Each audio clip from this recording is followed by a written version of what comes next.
Assalamualaikum warahmatullahi wabarakatuh.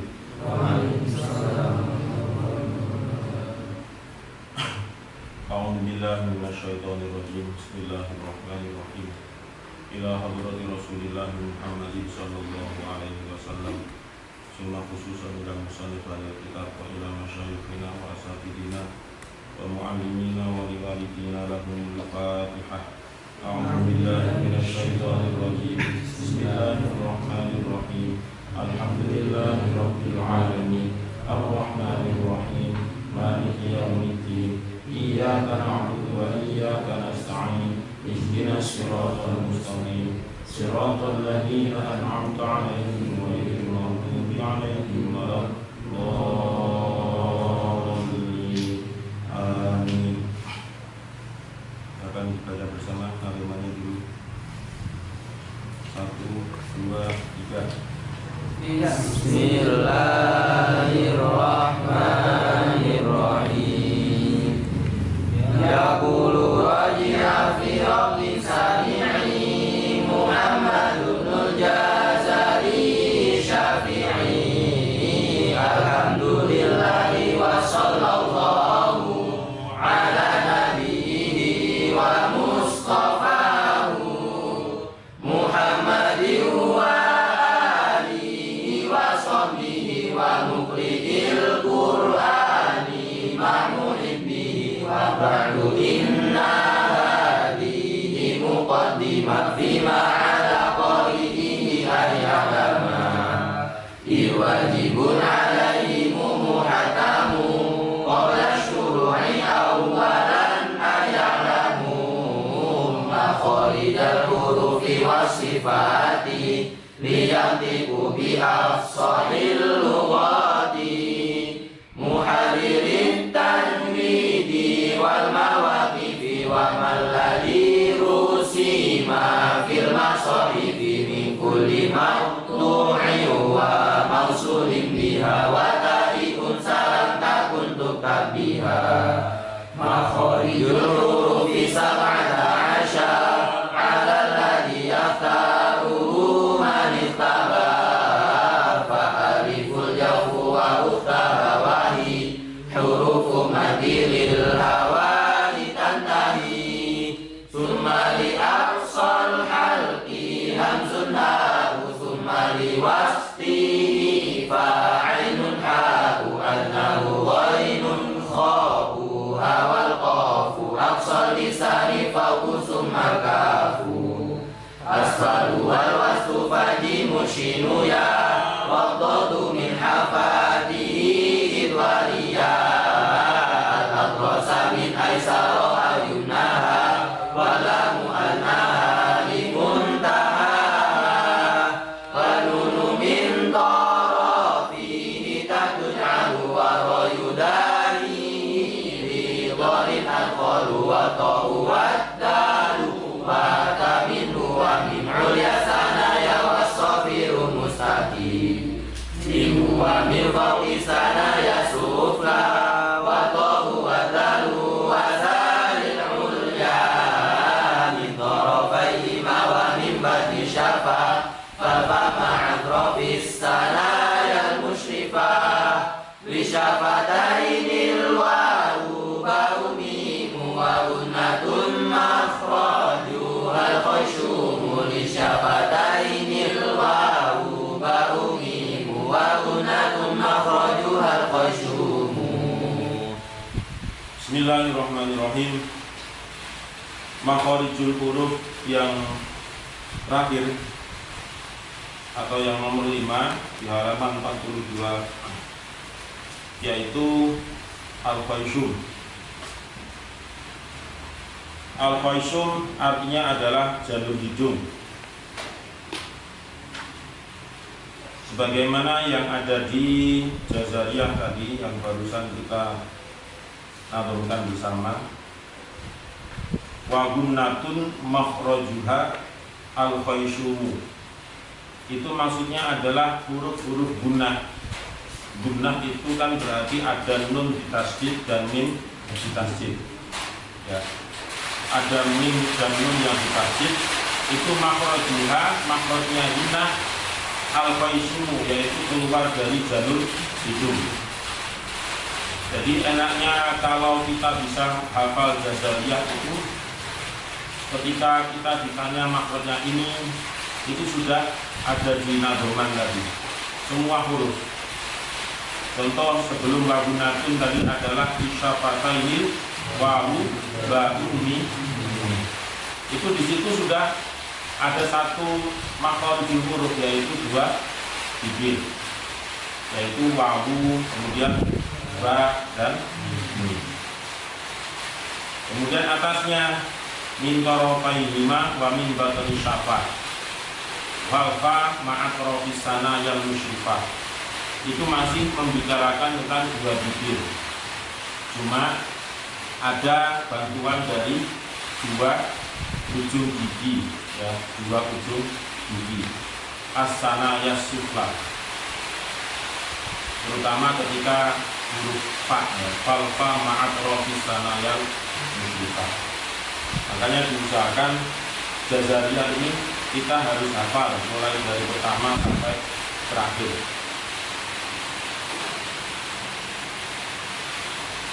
Al-faisum atau jalur hidung, yaitu tempat keluarnya huruf gunnah dalam kurung mim dan nun yang ditasjid.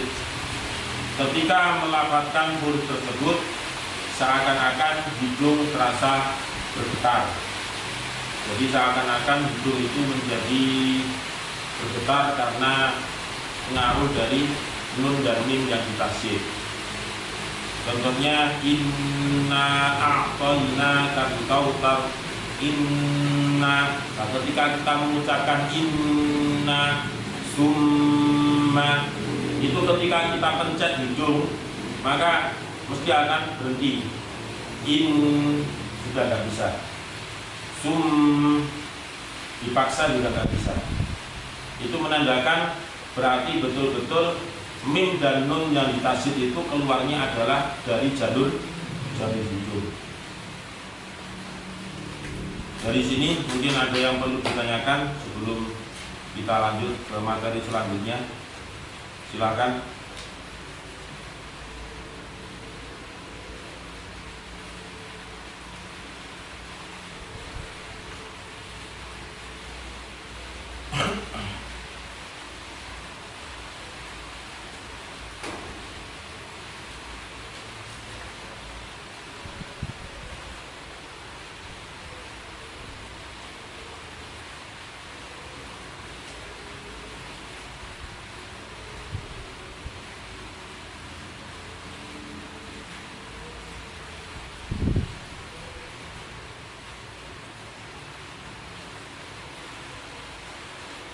Nggak ada.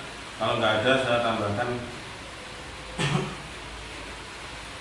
gunnah keluarnya dari pangkal hidung bagian dalam, akan tetapi kadar kedalamannya tidak dalam satu tingkatan, tidak dalam satu tempat yang sama, antara sangat dalam, kemudian sedang, kurang, dan sangat kurang.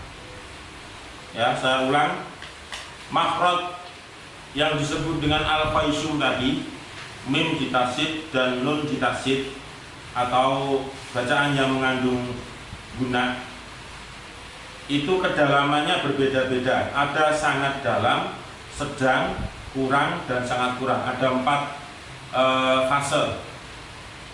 Yang pertama, sangat dalam. Bagi makhrajnya gunnah yang sangat dalam itu bagaimana? Yaitu apabila nun dan mim itu bertasdid atau dalam keadaan idgham kamil sempurna, atau dalam keadaan idgham kamil atau idgham yang sempurna, yakni nun sakinah atau nun sukun bertemu, atau tanwin, ya, bertemu nun atau mim, dan mim sakinah bertemu dengan mim. Saya ulang, ketika kita membaca nun dan mim yang bertasdid itu berarti kadar gunnahnya sangat dalam. Inna summa total, ya, itu sudah pasti. Kemudian jika ada bacaan idgham yang kamil. Idgham yang kamil itu bagaimana? Yaitu nun yang sukun atau tanwin jika bertemu dengan nun atau mim, dan mim sakinah bertemu dengan mim. Jadi cirinya yang bacaan sangat dalam itu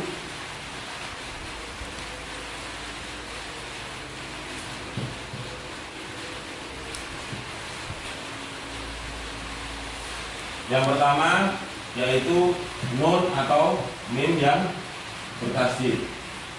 Kemudian yang kedua, jika ada nun sukun atau tanwin, ya, ini bertemu dengan nun atau mim. Nun atau mim. Misalnya nun sukun bertemu dengan nun. Misalnya dhammah tain bertemu dengan mim, maka idghamnya ini suara dengungnya itu sangat menusuk ke dalam. Yang ketiga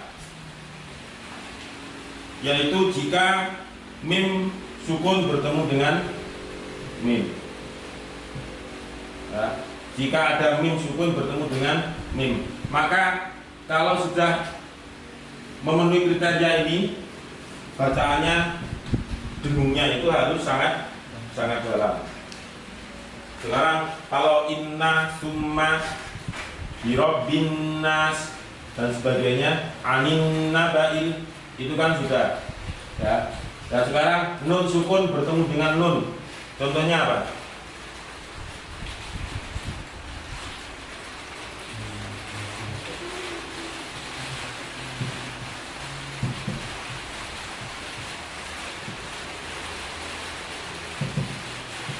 Min nabail mur. Ada kan di Al-Quran ya? Min nabail. Di sini ada nun sukun bertemu dengan huruf nun, maka dengungnya ini dengung yang sangat dalam. Min nabail, min nabail. Kemudian jika ada nun sukun bertemu dengan mim, contohnya apa?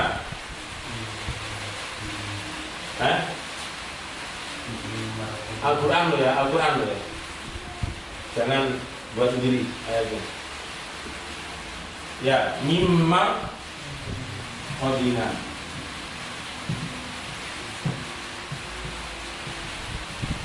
Nah, di sini ada nun sukun bertemu dengan huruf mim, maka dengungnya ini sudah harus sangat dalam.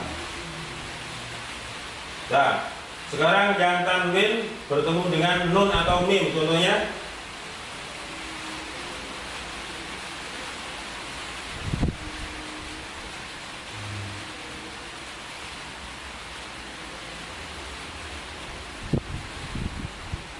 ayo, bir.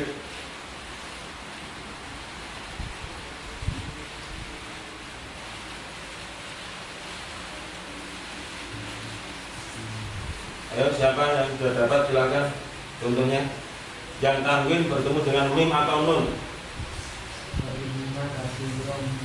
Ya, wa inna katsiran.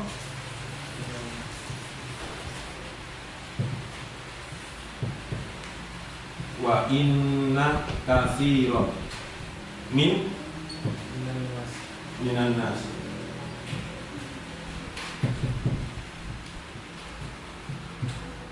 Wa inna katsiran minan nasi. Ra yang tanwin ini ketika masuk ke mim maka dengungnya harus dalam. Sekarang tanwin bertemu mim.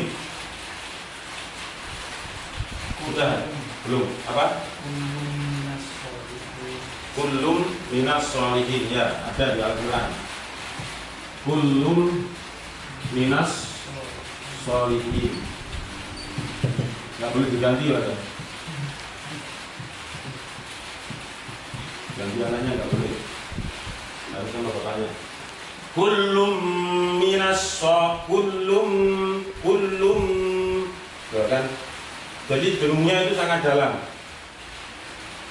Sudah ya, kullum minas sholihin. Tanwin sudah dapat contohnya. Nun sukun bertemu dengan nun sudah, nun sukun bertemu dengan mim juga sudah. Kemudian tanwin bertemu mim sudah. Satu lagi yaitu mim sukun bertemu dengan mim. Contohnya lahum ya ma yasha.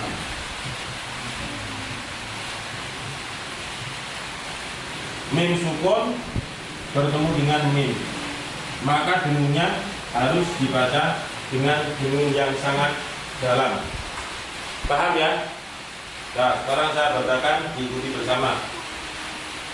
Kullum minas sholihin. Kullum minas sholihin.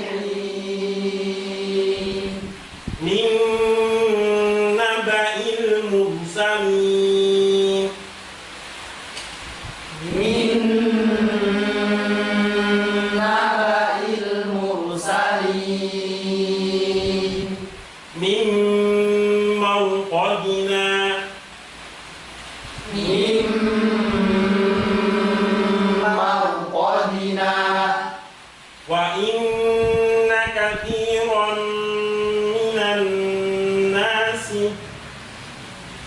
Wa inna katsiran minan nasi Lahum ma yasha'u.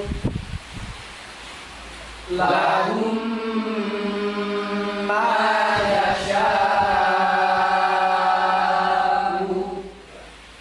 Sekarang yang nomor 2. Tadi ada sangat dalam. Kemudian yang kedua adalah sedang. Nah, hukum membaca dengung yang sedang itu bagaimana?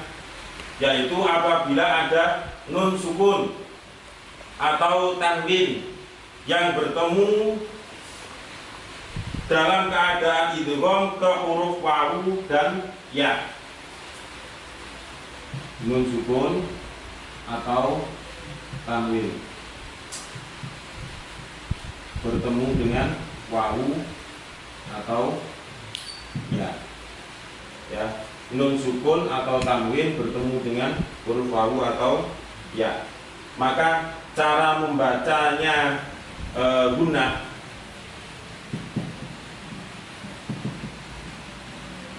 judul besarnya adalah gunnah, maka dibaca dengan cara sedang. Contohnya sekarang, nun sukun bertemu dengan wawu. Contohnya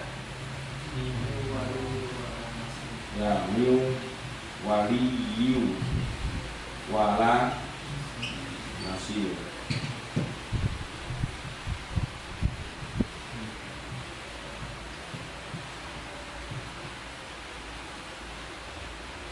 Miu waliyu, nun sukun bertemu dengan wawu atau tanwin. Ini dua-duanya langsung dapat ya. Tanwin bertemu dengan wawu. Ini cara membaca gunnahnya, dibaca dengan gunnah yang sedang.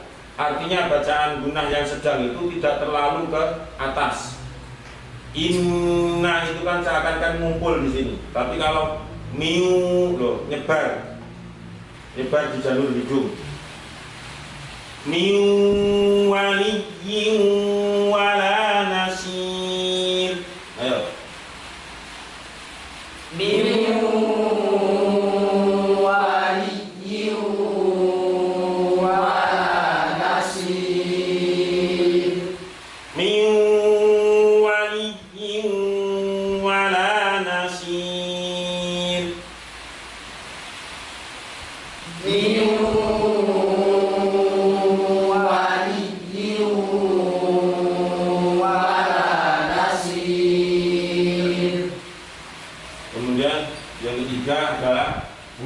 Dibaca dengan keadaan posisi kurang ya, fasenya fase kurang, yaitu apabila ada nun sukun atau tanwin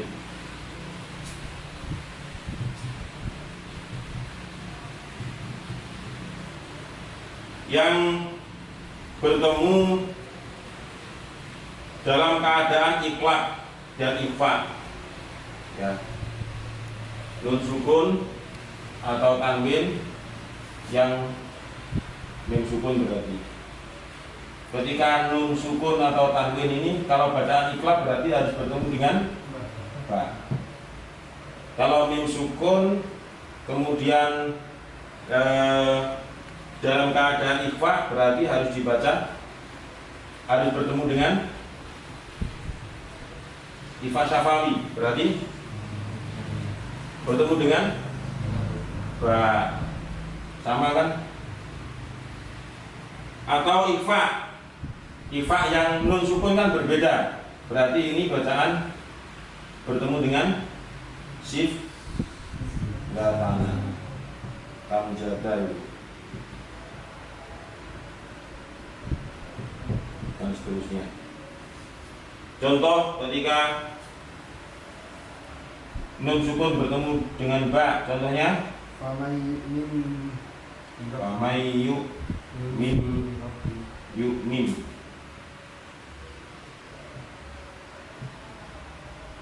Terus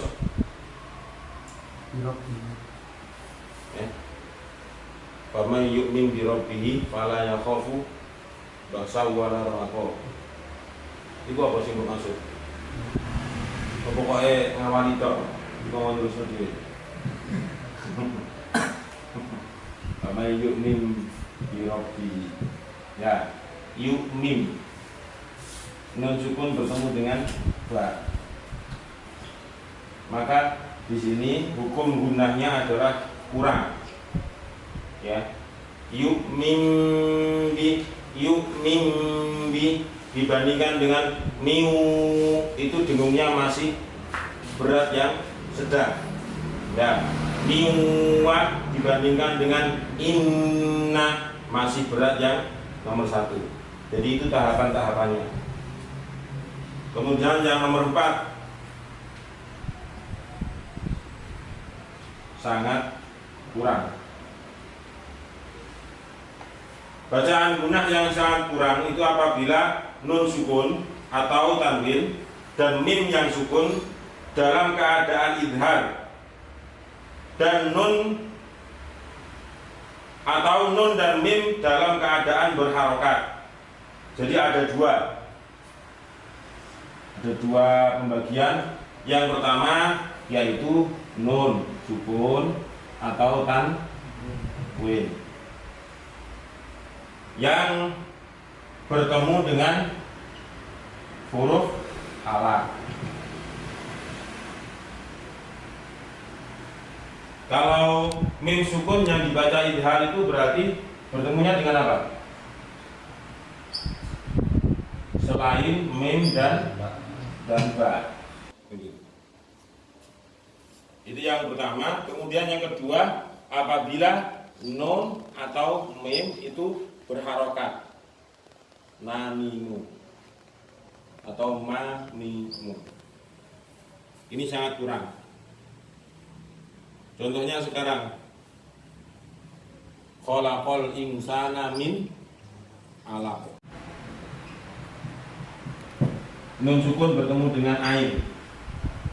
Ain termasuk huruf halak karena keluarnya dari tenggorokan.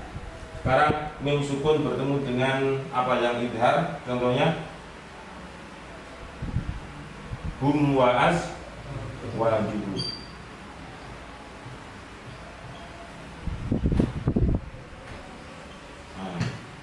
Hum wa az wa jibu. Mim sukun bertemu dengan wawu. Wawu itu termasuk huruf dari idhar syafawi. Hum wa azwajuhum. Ada gunahnya, tetapi bacaan gunahnya itu sangat kurang. Atau huruf nun mim yang berharokat biasa, artinya selain harokat sukun, itu juga sangat kurang, sangat minim gunahnya. Nah, inilah pembagian bacaan gunah, cara membaca gunah. karena semuanya itu dipengaruhi dengan bacaan-bacaan yang tadi itu. Guna itu sangat dalam jika guna itu sedang jika bagaimana, dikatakan kurang itu jika dalam keadaan apa, sangat kurang itu bagaimana. Semuanya sudah ada kriterianya masing-masing. Makanya kalau sudah kita belajar tentang cara membaca guna, maka kita praktekkan dalam membaca Al-Quran. Jangan sampai ketika kita membaca di nomor 4 kemudian sebenarnya sangat kurang tapi sangat dalamkan, itu juga salah. Sangat kurang misalnya min alaq menjadi min alaq, ya sangat salah. Atau hum wa azwajuhum menjadi hum, nah, itu juga salah. Karena semuanya sudah ada kaidahnya masing-masing. Kita tinggal memahami dan mempraktekkan dalam membaca Al-Quran. Selanjutnya yang perlu diketahui adalah nun dan mim. Nun dan mim itu dalam keadaan apapun dia sifat gunanya itu tetap ada. Entah itu sukun atau itu kasroh tain atau dhammah tain, apapun keadaannya dia masih memiliki yang namanya guna. Ya, tetapi dengung keduanya itu ada kalanya ditampakkan atau diidghamkan, ada kalanya diidghamkan atau diiklabkan dan sebagainya. Jadi tergantung dari keadaan mim atau nun tersebut.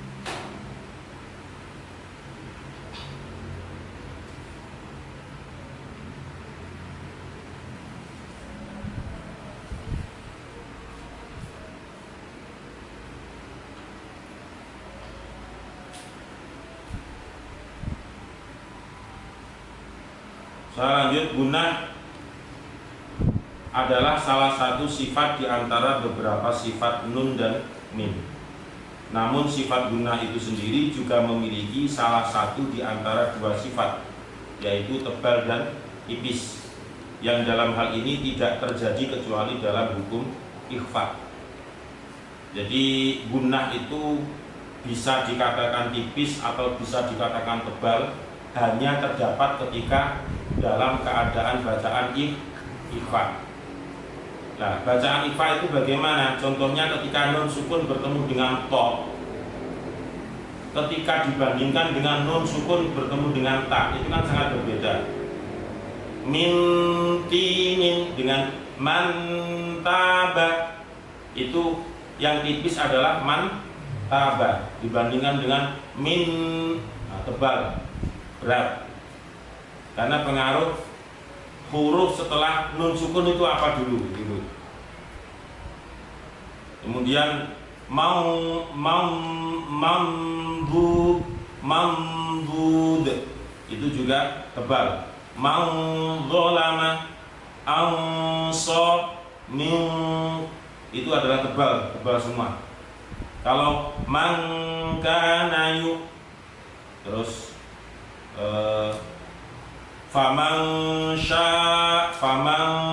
kan ringan. Ya ringan atau tebal kan tinggal kita ini saja. Pangkal apa? Pangkal lidah itu kuncinya. Mantabah, pangkal lidah di bawah berarti itu ringan. Mim, loh, diangkat ke atas kan? Mim, oh berarti itu tebal. Oh itu berarti tebal. Kemudian mangkana berarti tipis ya. Jadi tinggal mengolah pangkal lidah itu saja sudah bisa menentukan tebal atau tipis.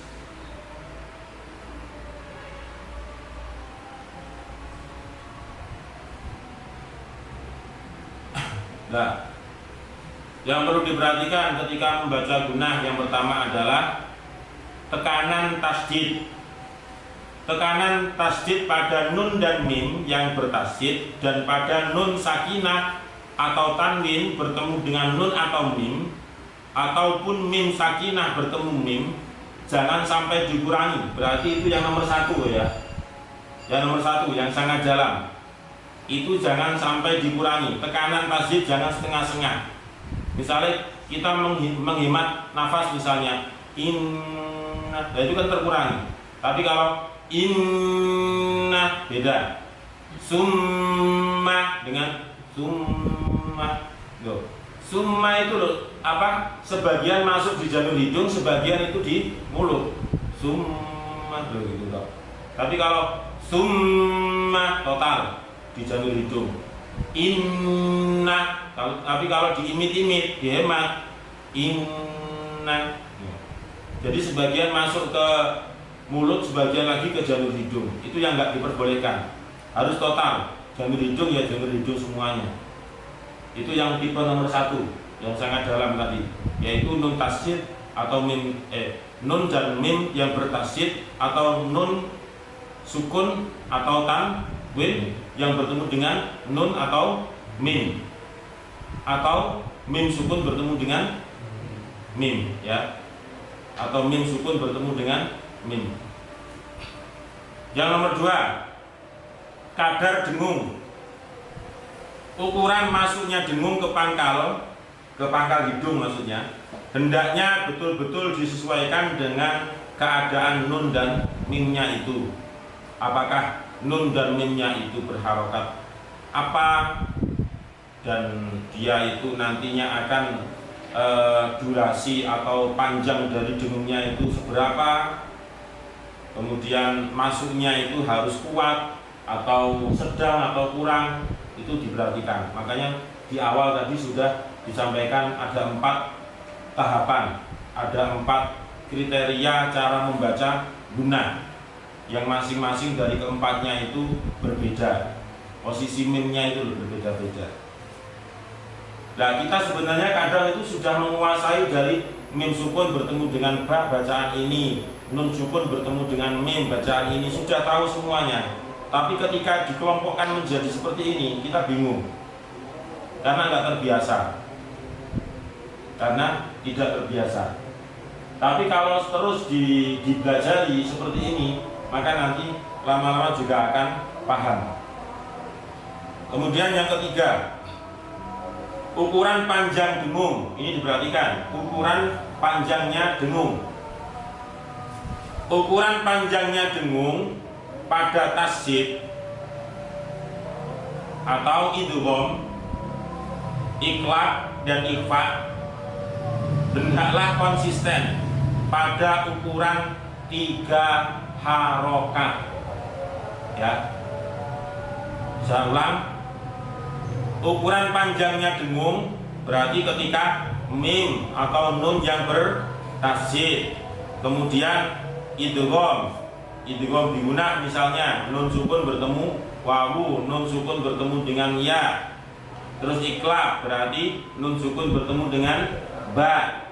Terus ikhfa misalnya mim sukun bertemu dengan ba ya, atau nun sukun bertemu dengan shad, shiddatana itu. Hendaklah konsisten, panjangnya adalah 1,5 alif atau 3 harokat. Jangan dikurangi, jangan pula dilebihkan.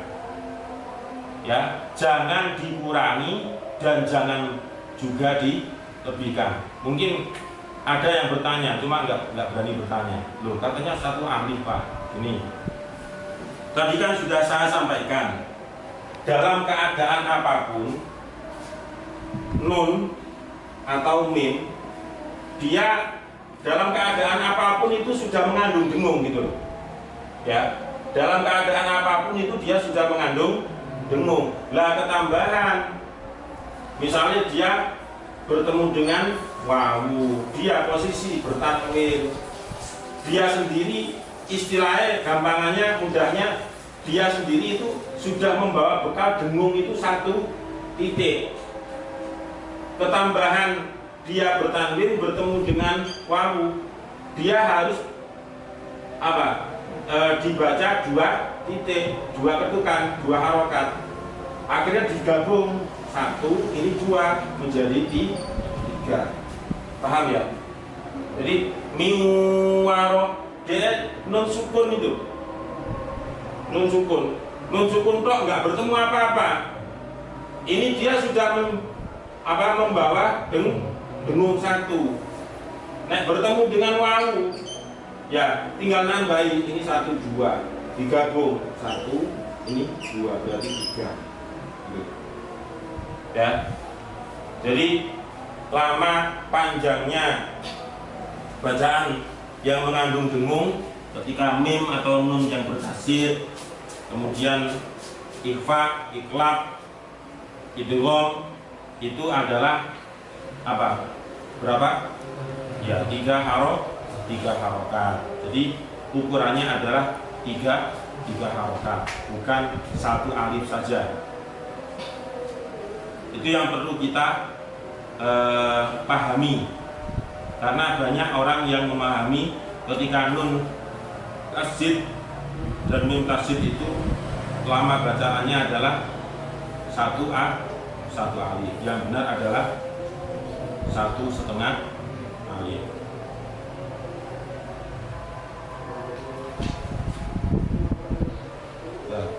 Shadaqallahul azim.